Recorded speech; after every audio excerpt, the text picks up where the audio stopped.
Northeast PA's Classic Rock 107. Good morning, I'm Prospector. As a young guy, I was a little nervous to stand on stage and bring out an artist. It was one of my first times doing it. And this is a guy I was listening to since I was like a 10-year-old kid. But I got to say, Meatloaf took the time, chatted with me for like 10 minutes or so that day.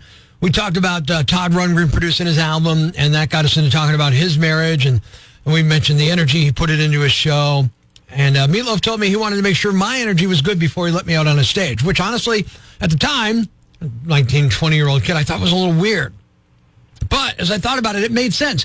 This is where he worked, where he performed, and he wanted to ensure that all was right in that stage, in that space.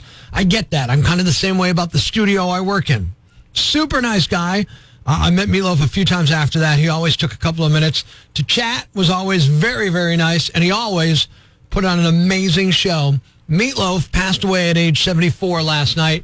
Rest in peace, Meat. Stories with you. Epic fails on Rock 107. Have you heard about the lonesome loser? He's a loser, but he still keeps on trying. The highlight of my day is when I found out there was finally toilet paper in the bathroom at work. You're a loser. A lazy, obnoxious loser. I learned my daughter pocketed the money I'd paid so she could go to college. Loser. I got a job with a filmmaking company. Showed up on my first day and learned why I'd never heard of the company before. They were making adult movies, all kinds of disgusting porn. I quit so fast I was barely even there. This was the only job offer I've had since graduation. Le who? The her. Their lack of success makes us feel better about our lives. Epic fails on Rock 107. My husband ranted about how children are awful and parents who claim they love their kids are complete liars. And if everyone admitted that we hated our kids and resented them for existing, there'd be a lot more happy childless couples. We don't even have kids for him to hate this much. WTF. You are one pathetic loser. I got new AirPods as I was sitting on the toilet. They fell out of my hoodie pocket and into the toilet as I flushed. You're a loser. My girlfriend openly mocked me, calling me an idiot for thinking seahorses were real. I'm a loser. I'm a loser. Their defeat is our victory. Epic fails on Rock 107. A total Karen climbed into my passenger seat and told me she was going to give me a horrible Uber review for being late. I'm not an Uber driver. She refused to believe me. I had to call the cops to get her out of my car. What a loser. It was my 2-week anniversary of starting a new job after over a year of unemployment due to COVID. It was great. I was getting along with people, and it actually felt like a career where my skill set was valued and I was appreciated by management. I showed up to work this morning, and the place had burned to the ground. You're already a loser. I discovered my daughter's OnlyFans account. I'm shattered.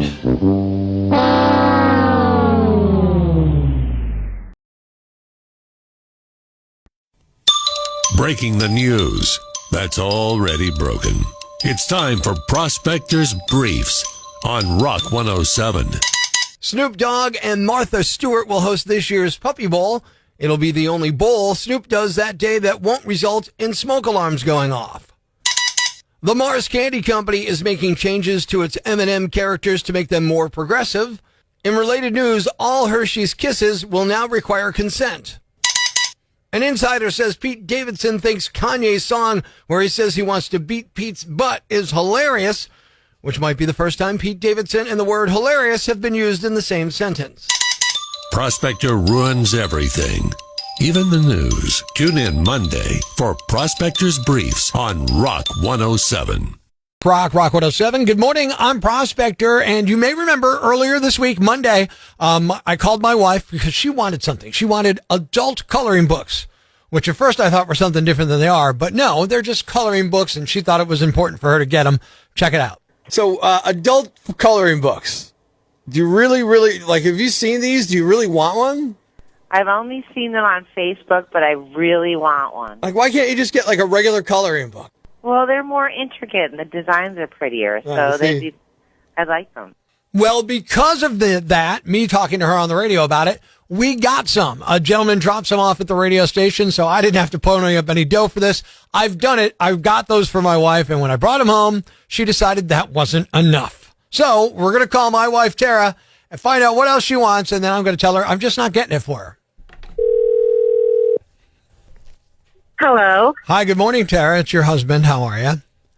Good. How are you? I'm good. So do you want to thank me for anything that maybe came the other day?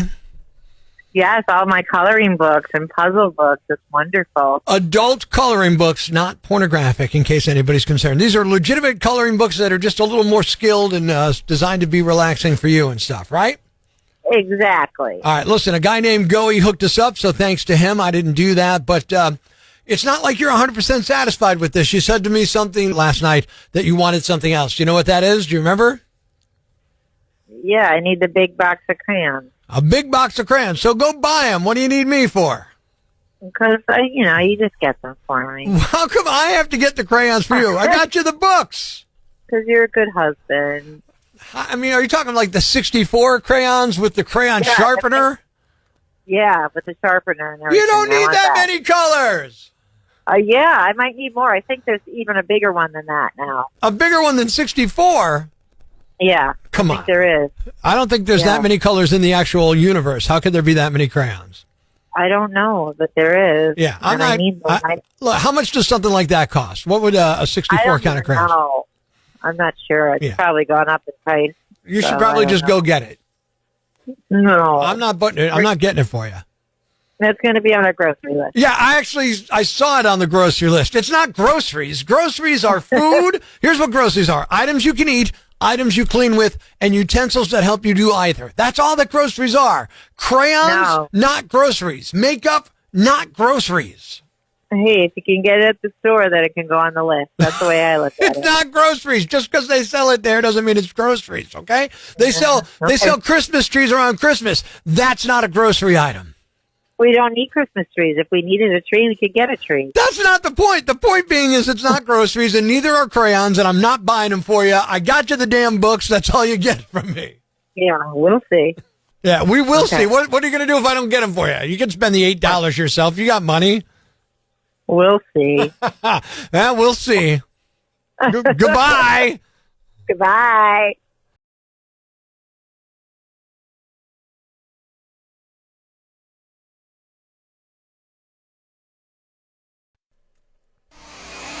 This is 24-second shot clock sports. When the buzzer sounds, Mike goes dead.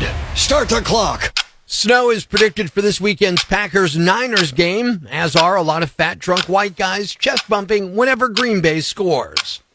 ESPN's computer models predict a Bills-Bucks Super Bowl. In other words, ESPN computer models predict the world will root for the Bills in the Super Bowl.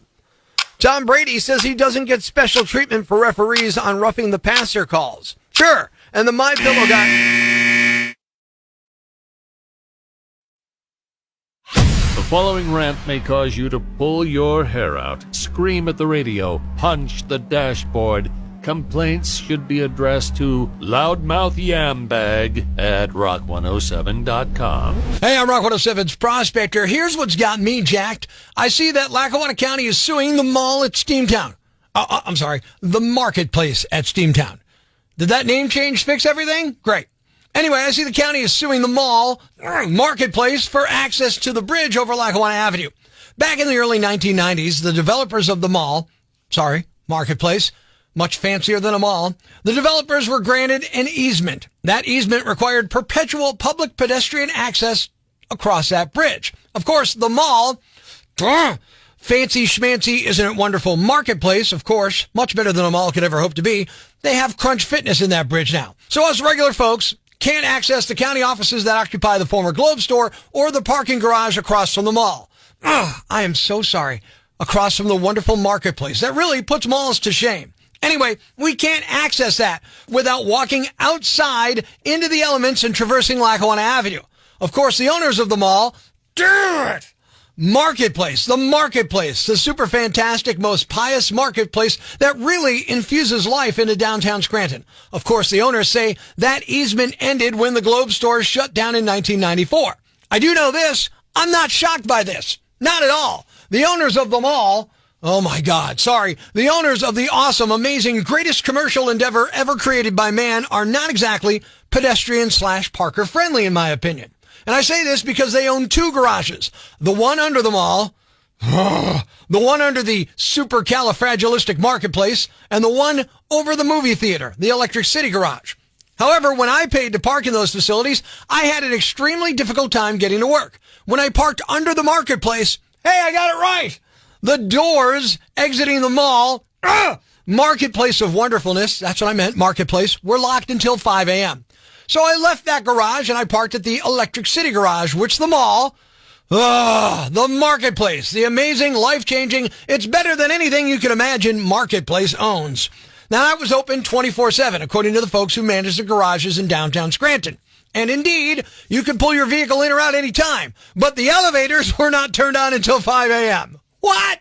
Now, I'm luckily relatively able-bodied, so I just hoof it. But what if you're in a wheelchair and you live across the street in the old Samfters building? What are you supposed to do? Roll down the vehicle ramp if you come in before 5 a.m.? WTF, man! So I'm no longer parking there. I'm not surprised at all that the owner of the mall at Steamtown, the shiny, beautiful, glowing tower of success that is the Marketplace at Steamtown, I'm not surprised they're being sued. I won't pretend I know how it's going to turn out, but I can bet you can guess which way I'm hoping it'll go. I'm Prospector. I'm for the people.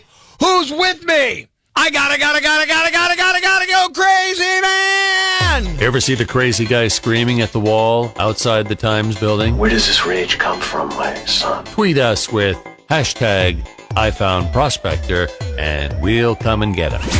Prospector, mornings on Rock 107. Life's pretty tough right now. There's plenty of bad news, but it's not all bad. It's time for the brighter side of Prospector on Rock 107. A little dog in England was stranded on a beach while tide was coming in and could have drowned. No one could catch her because she kept running away, but then a search and rescue drone operator came up with a brilliant idea. They attached a sausage to the drone, flew down close, and the dog followed it to safety. A woman who lives nearby pitched in by cooking the sausage, and the dog is okay. Thanks. We needed that. The brighter side of Prospector on Rock 107. Who doesn't love messing with a good kid story, right? Kid stories are sweet and saccharine, but sometimes you want to make them seem like they're something they're not, just to entertain ourselves. I'm Rock 107's Prospector, and today I've decided to read you a kid story, but I'm censoring it. Here's Jack and the Beanstalk on Rock 107.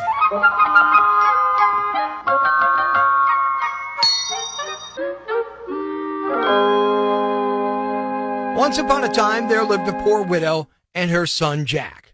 One day, Jack's mother told him to their only cow. Jack went to the market, and on the way, he met a man who wanted to his cow. Jack asked, "What will you give me in return?" The man answered, "I will give you 5 beans."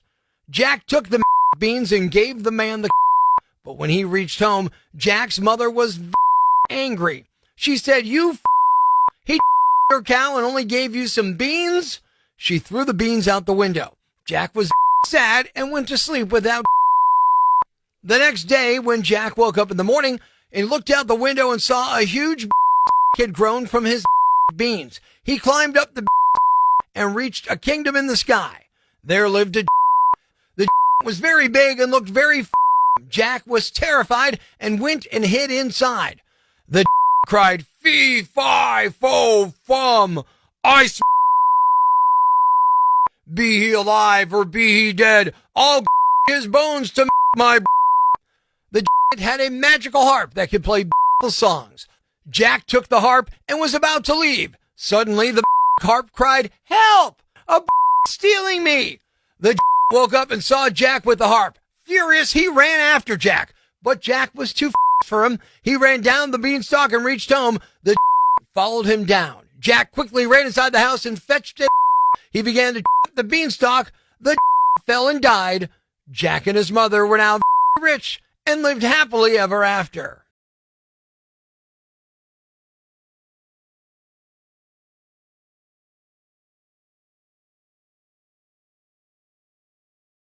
What's a yambag? A fool, an idiot, a blockhead, a dunce, or an ignoramus. You know, a dullard, simpleton, or a clot, nitwit, dipstick, pea-brain, mouth breather, or cretin. It's now time to announce the winner of Prospector's Yambag of the Week. Here are the nominees. Nominee number 1.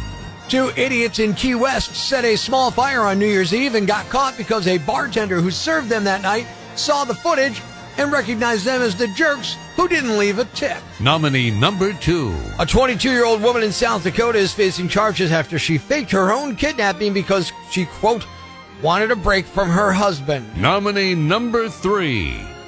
A woman in Canada is facing charges after she drove her car onto a frozen river on Sunday, sped down the ice, fell through the ice, and then took selfies on the roof of her car while people scrambled to save her. Nominee number 4. A 37-year-old guy in Louisiana got into a high-speed chase with cops on Tuesday and refused to stop until he finished the burger he just purchased. And the winner is... the 2 vandals who were caught because a bartender recognized them as the jerks who didn't tip. You guys are idiots, dolts, morons. Hey, you're the Yambags of the Week. Stay tuned Monday morning for more nominees for Prospector's Yambag of the Day right here on Rock 107. Thanks for listening to Prospector's Prime Cuts podcast. Be sure to catch us live weekdays from 5:30 to 10 a.m. on Rock 107 or online at rock107.com or the Rock 107 app, a free download for your Android or iPhone. Subscribe to the podcast on Apple Podcasts, Google Podcasts, Spotify, Stitcher Radio, or wherever you get your podcasts so you never miss Prospector's Prime Cuts.